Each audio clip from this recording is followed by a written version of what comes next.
Doc Marten boots are pretty easily in the top 10 most popular boots of all time. I think there's a safe argument to be made there. And they were the very first boots that I ever cut apart 3 years ago, 300 pairs of boots later, and over $60,000 worth of footwear cut in half, trying to show you guys what you're spending your hard-earned money on. So it's about time we come full circle back to Doc Martens, because I've learned a lot. I've changed my opinions, and I thought it's only fair to give them another shot and see if I still hate Doc Martens and if I still think they're garbage quality, or has the recent rise in popularity increased the need for a higher quality Doc Marten boot? Well, that's what we're gonna find out, cut it in half, run it through our tests and see basically if Doc Marten's still garbage and if I still hate Doc Marten. In 2020, there was over 5 million car crashes. That's over 15,000 per day, 600 an hour. And inevitably, it happens to all of us. Not me so far, but inevitably, someone eventually gets T-boned by a family of 5, and nobody wants to deal with submitting a claim. No one wants to deal with all the expenses and making sure that you get a fair shake, because here's the problem with insurance companies and all the people that are involved when something like this happens. They're incentivized to not take care of you. They're incentivized to take care of themselves. So that's where Morgan & Morgan can be vital when you get injured, because they have over 100 offices nationwide, 800 lawyers, 4,000 support staff working 24/7. And the best thing is with Morgan & Morgan, you can submit an injury claim without ever having to leave your couch, especially if you're injured, and you can do it in 8 clicks or less. So it's super fast, super easy. So check out Morgan & Morgan, and thanks to them for sponsoring this video. And to fully understand this boot, you have to look at its over 100-year history that all started in 1901 when the Griggs family started making boots in what I would pronounce Northamptonshire, but the correct pronunciation is Northamptonshire. You English guys out there, I apologize for always slaughtering all of your names. Actually, every other country, actually every part of the world except for Utah, I slaughter all the pronunciations. But in Northamptonshire, England, they developed a reputation for making really solid, sturdy work boots.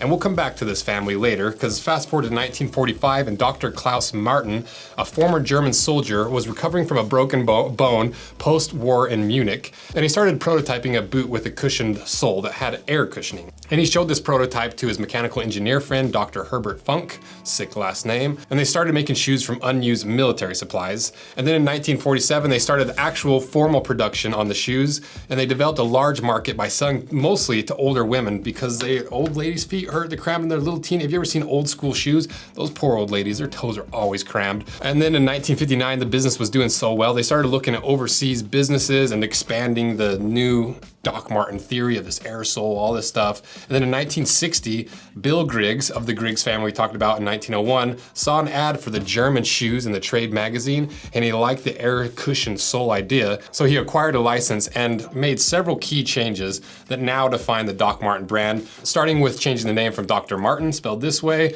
to Dr. Marten, spelled this way. They altered the heel, they simplified the bulbous upper, the two-tone sole edge, and the distinct sole pattern, and most importantly, the black and white heel loop and yellow stitching, which is really the defining feature to me for Doc Marten. And then on April 1st, 1960, the Dr. Marten 1460 was born. The name apparently came from the year it was released, even though 1460 and 1960 are missing a few centuries. And it started as a work boot, so it pivoted from these old ladies with sore feet to these men who needed a nice, comfortable boot for work.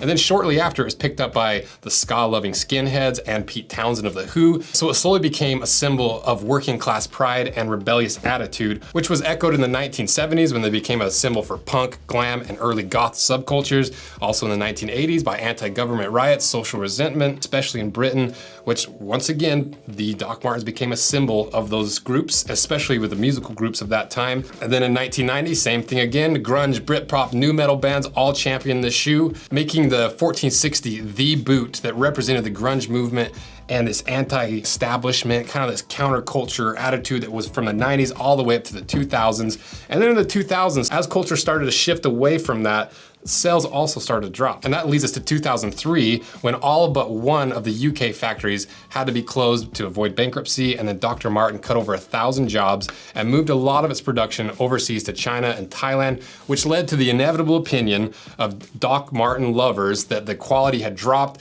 that they had sold out, that they're cheaper than they used to be because they moved the production overseas. And then in 2007, the original factory started making handmade Dr. Marten boots, which helped revitalize the value of the brand, even though only 1% of all the Doc Marten boots that were made in England, while the remaining 99% were made overseas. Then fast forward today, and Doc Marten's popularity has soared once again to meet the cyclical pattern that the rebellious subcultures adopting the Docs based off the previous generation and what they saw, and not copying, but emulating the counterculture of the previous generations. And so you can see why people would be upset by the counterculture boot selling out and moving production overseas, seeing the drop in quality, and still pretending to be the counterculture boot. So has Doc Marten shifted back to the roots, or have they just continued on this path of monetizing rebellious subcultures by selling them the exact thing most of these generations of rebellious Doc wearing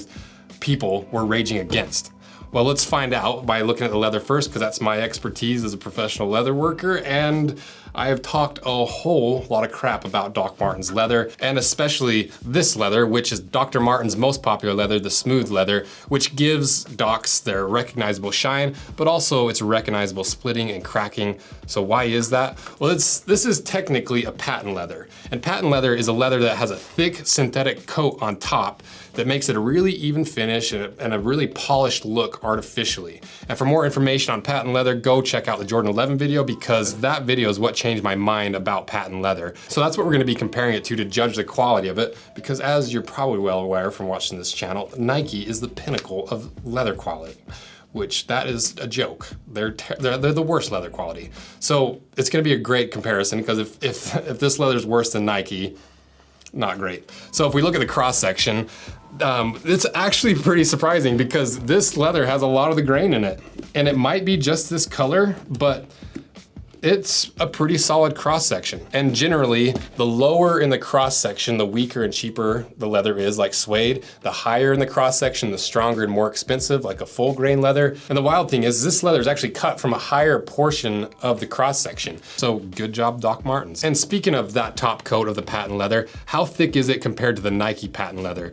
Well, if you look at the Nike patent leather, the total thickness of the leather is about 2 millimeters thick, and the patent part is probably like 0.5 millimeter to maybe 0.3 millimeter, which is why that really heavy layer on top of the Jordans was used to give it extra strength and performance, because it's essentially adding another grain layer on top, another structural piece to hold all those loose fibers together. Compare that to the Dr. Martens, and the total thickness is still 2 millimeter, but the patent aspect of it only makes up probably 0.1 millimeter of total thickness. So that's probably why Doc splits so easily, and why you don't get any additional durability or strength from this type of leather, because it's just a tiny, tiny layer. So it's not even patent leather per se, it's more just a cheap plastic coating on top that is similar to patent leather, but doesn't have any of the attributes of patent leather. And even under flame, they acted really different with the expected results. But it does have the grain, so that can't be ignored. At least it's a decent leather underneath of the cheap patent layer on top. I mean, it's more durable, especially to snake bites. Not the kind on goth girls, not these snake bites, but real snake bites, the puncture test, but also goth girl snake bites. It might be a relevant test. So we put it in the test, and it only took 53 pounds to puncture through, which is in the bottom 10 of all the uppers that we've punctured. Ultimately, it is still pretty cheap leather, but it's only cheap if you compare it to other boots. If you start comparing it to sneaker leather, it's actually a pretty decent leather. Don't love that thin top coat, because that's what I hate about Nikes. But at least it's not just like a cheap suede coated with leather. And there are some other components on the inside that are leather, like the internal counter cover. Not many boots, especially in this price range, have a dedicated counter cover, which is really nice for Docs, because that internal patch right there helps prevent the wearing out of that area, which in Docs is vital, especially for a dainty little ankled boy like me, where I can't even tie him tight, so my foot's slipping around all over the place. The only problem is it's not leather, it's fake leather. And it's just not gonna last as long as leather. And so a lot of these things have the look of quality with none of the substance, including one of the more heinous offenders or biggest crimes of Doc Marten, which is the bouncing airwear sole. Because you'd be surprised at how many people think, because of the branding, the way that Doc Martens positions things, that there are actual air pockets that bounce you forward and give you rebound in every step. But that's not really the case, because we've cut apart plenty of Docs to know that there's no capsules, or there's no sealing going on in here. It's just open cells, and it's no different than half the sneakers that we've cut apart that have these columns of structure on the inside. So technically there's air in there, but it's not going to do anything for you. And all the squish comes from these columns being compressed, which is a little bit sneaky with the advertising on Doc Martens' part, in my opinion. But 80 years ago, you could see how this technology would be revolutionary, because we cut apart several World War II boots from this era, and they're all leather, and they're really well built, but they're not comfort-based. And so I don't really know if Dr. Marten invented this or if they're one of the first inventors, but either way, the concept's 80 years old. So at the time, it's a revolutionary thing, but today, there's just so much more better technology out there that you'd expect Doc Marten to maybe catch up with the times a little bit, but it does give me a new appreciation and understanding of Doc Martens, knowing that this is an 80-year-old tech. But it's also the thing I dislike about Docs the most, because everyone says they're super comfortable, but every time I've worn a pair for an extended period of time, I start to feel those high pressure spots underneath my heel, and you can feel them. It feels like your heel's splitting in half. And you wouldn't expect that because the PVC that this outsole is made of is only a 50 Shore A compared to most boots we see 70 to 80 Shore A. So you would expect it to be soft, but it's just not.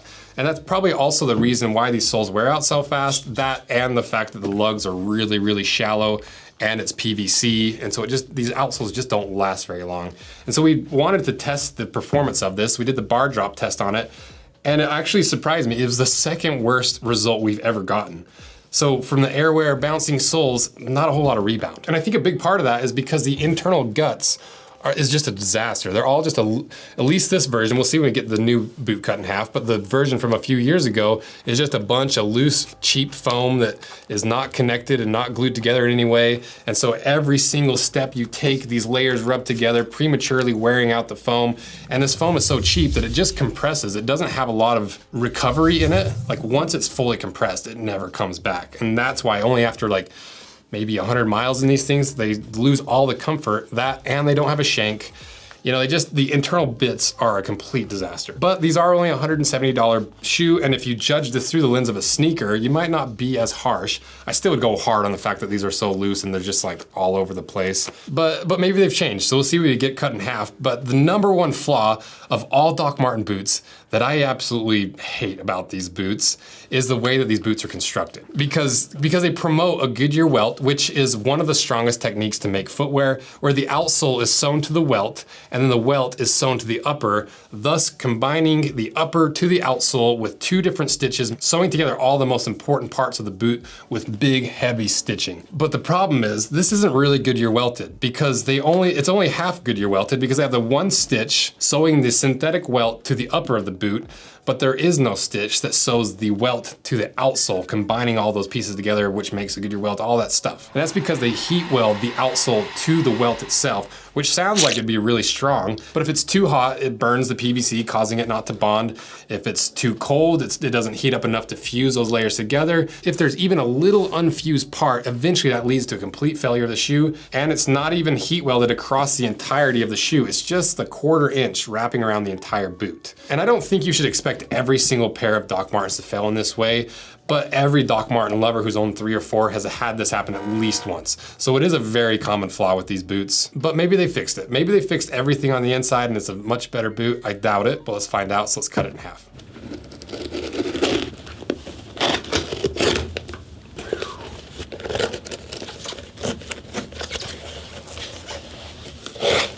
Oh.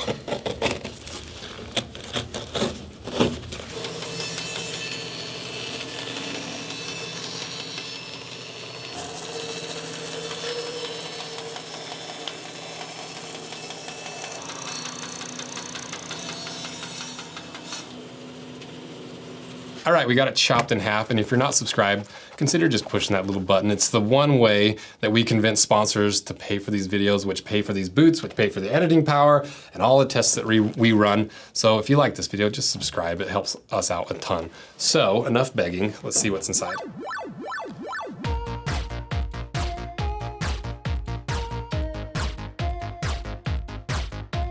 So is it still all just loose foam on the inside? Yes, it is. At least there is still the fiberboard, but is it still heat welded together?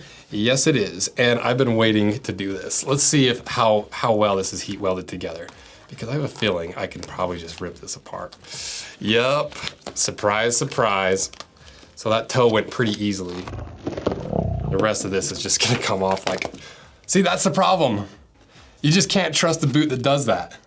Like that came apart so easily. So has Dr. Marten boots gotten better or have they gotten worse? Honestly, they're about the same. And that seems to be a trend for Doc Marten. They found something that worked 80 years ago and they've just been pumping it out. They found their audience and they've been pumping out the marketing to them. They've been trying to get the countercultures and these subcultures of rebellious teenagers to adopt this boot, all while they're supporting this giant corporate conglomerate, while selling the appearance of the boot with none of the substance of a boot. So do I still hate Docs? I still kind of do, but for different reasons this time, because for 170 bucks, they're a lot of money for what you get, but the leather is slightly better, at least for this color. Maybe it's just this color. And I've slightly changed my idea of what this boot actually is, because they're not boots. They're just not. They're more just sneakers that look like boots. And if you look at them that way, and expect them to perform in that way like a cheaper sneaker, and you'll probably be happy. But the thing that bothers me the most about Docs is that whole history thing. They have this really cool innovation and they have this cool story of all these countercultures supporting them. And then in 2003, they really did just kind of sell out because we've seen the quality drop. We've seen them trying to market to these countercultures. And more importantly, we've seen the lack of innovation. Dr. Marten boots could have continued to make some of the best boots in the world, some of the cushiest, comfiest boots in the world, but instead, they just made the same thing over and over and over. And it's really not Doc Marten's fault that each generation of rebellion adopts them as their shoe. But what annoys me is Doc Marten leans so strongly into that, and they use these marketing and these campaigns and this verbiage to try to sell the least counterculture boot to the counterculture movement. And so to me, if you feel like you're punk by wearing Docs, just don't forget you're wearing a very corporate boot.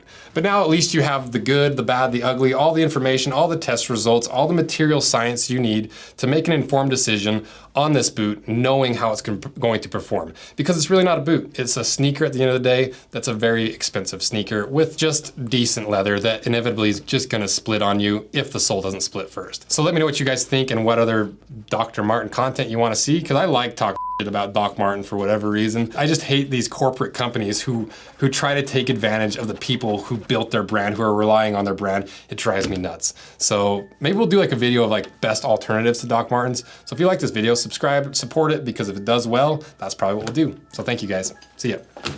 Oh, about fell out of my chair.